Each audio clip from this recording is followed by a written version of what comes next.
"You can't park here," she barked, clipboard angled like a weapon, while my wife clutched her belly beside me, gasping through a contraction so fierce her nails dug crescent moons in my arm.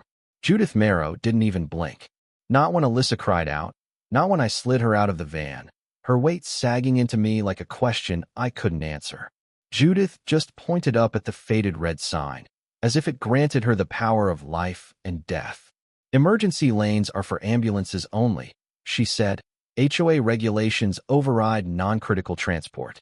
That was the moment, right there, that the woman who dragged my pregnant wife out of an ER bed made the worst mistake of her life. I didn't look at her. Didn't need to. I knew how this was going to end, even if she didn't. See, I'm Daniel Rohr. I design hospital infrastructure for a living. ADA, threat response, the whole 9 yards. That van. It was my blueprint, my wife's lifeline. Only reason she survived the last pregnancy long enough to hear a heartbeat on an ultrasound.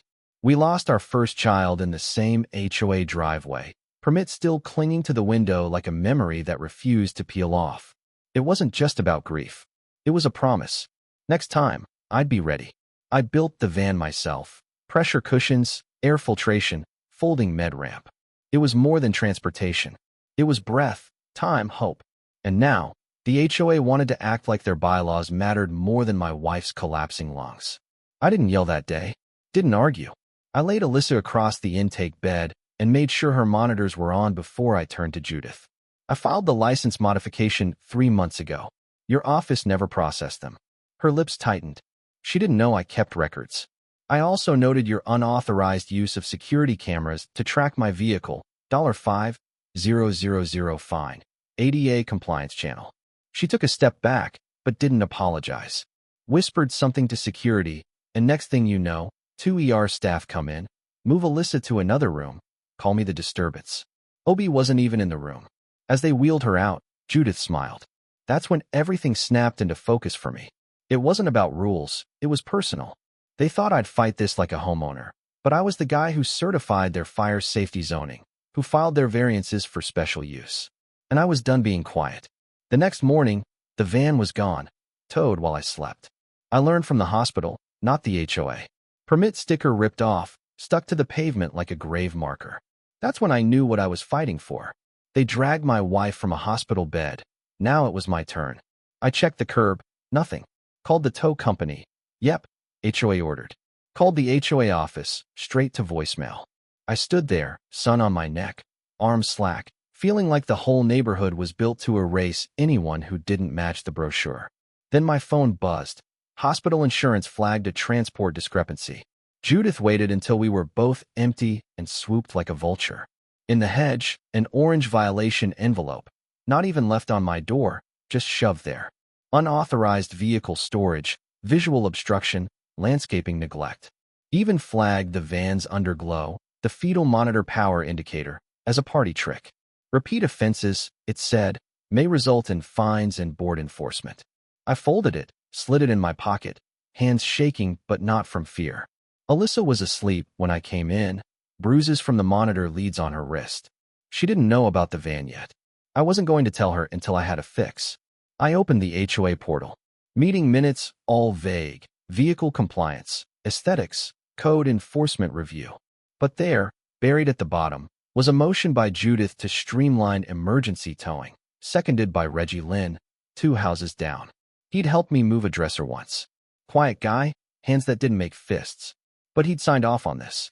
I started jotting down every detail from the last 2 weeks. Dates, photos, notices, tow names, Alyssa's medical tags, insurance codes, the ADA permit email.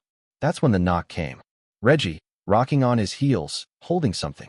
Didn't know they'd tow it, he said, handing over a printout. The towing request timestamp before the vote even happened. They broke their own process. Section 3.7.4, no action without vote, notice, and a 48-hour grace period. Judith submitted the form 43 hours before the notice. No vote, no warning, just raw power. That was her first fracture. I didn't sleep. Reggie's printout sat beside my keyboard. I checked the HOA bylaws again, washed board meeting archives. Reggie looked like a prisoner, shoulders slouched, tapping his foot like he wanted to run. The next morning, He was watering a planter that didn't need watering. She said it was a formality, he told me. Didn't know she'd go after someone in a hospital bed.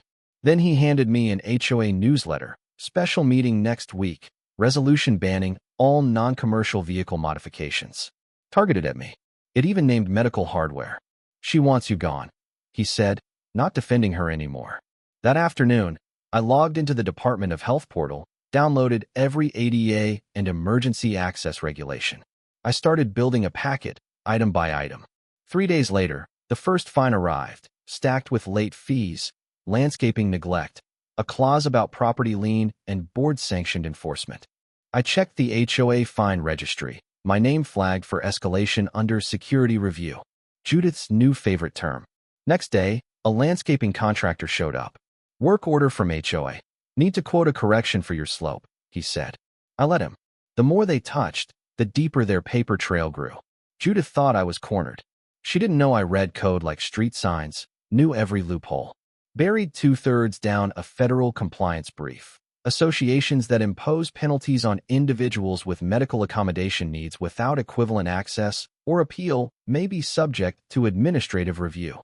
They'd flagged me, fined me, threatened enforcement, all after documentation of Alyssa's condition.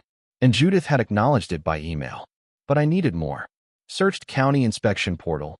Oak Ridge Reserve had a work stop order on their landscaping project. Contractor listed as Judith's cousin. Now it wasn't just ADA, it was public safety. And if city departments hate one thing, it's safety violations buried under private money. I took it all to Linda Harrington, county ADA chair. You've got grounds, she said. ADA doesn't play around. I showed her the draft policy. This could trigger a federal escalation. What would it take? I asked. A sworn statement, a paper trail, and proof Judith knew when she enforced it. I had it all. That night, I uploaded everything to an encrypted drive, made a backup, labeled it ADA escalation. I was moving strategically now.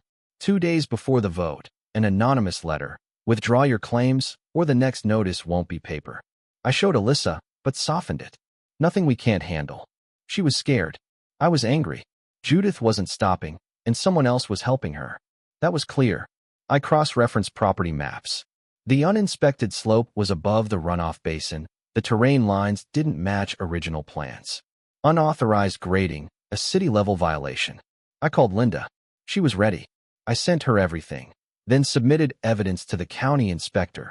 Never mentioned the HOA, just flagged safety risks. By noon, inspection was scheduled.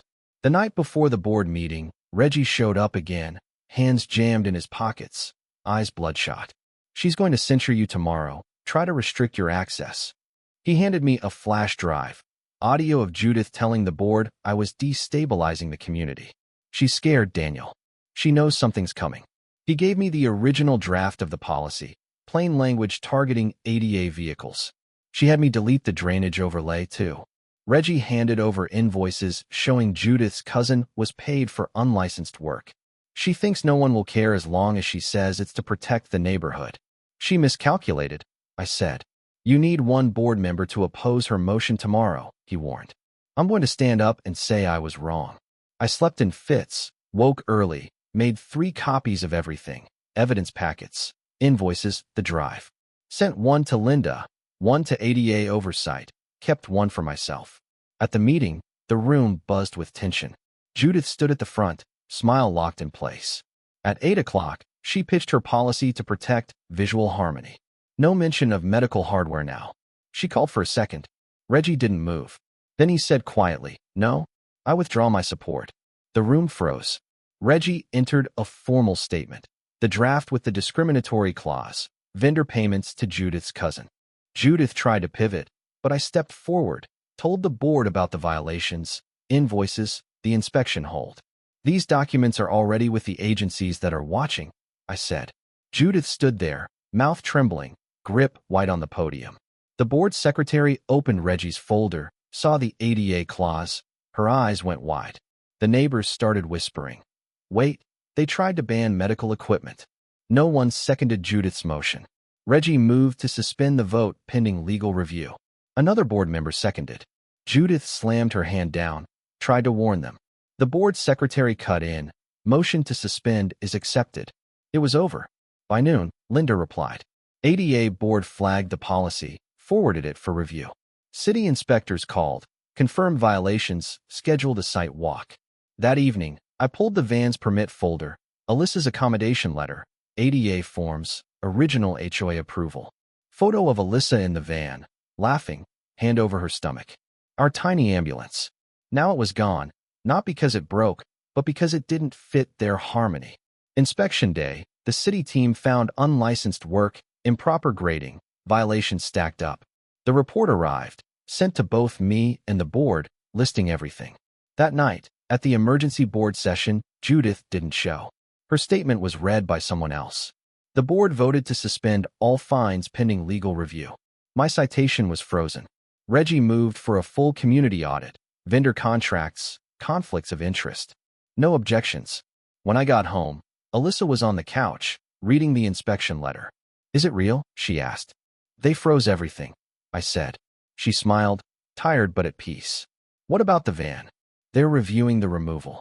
It's only a matter of time. Later, I rolled out the backup van I'd never finished. This time, I finished it, second seat, infant harness. This wasn't about survival anymore. It was about arrival. 1 week later, Alyssa went into labor. The hospital knew us. The van parked out front, no one towed it, no complaints. Judith was gone. Our daughter came into the world screaming and perfect. I held her and just let the quiet settle. No fanfare, just justice. If you think this is just about one HOA, you're missing the point. Some people hide behind rules to control, to intimidate, to erase anyone who doesn't match the brochure. But every once in a while, someone pushes back, harder, smarter, with everything on the line. If you've ever faced this kind of fight, share your story in the comments. Let me know where you're watching from.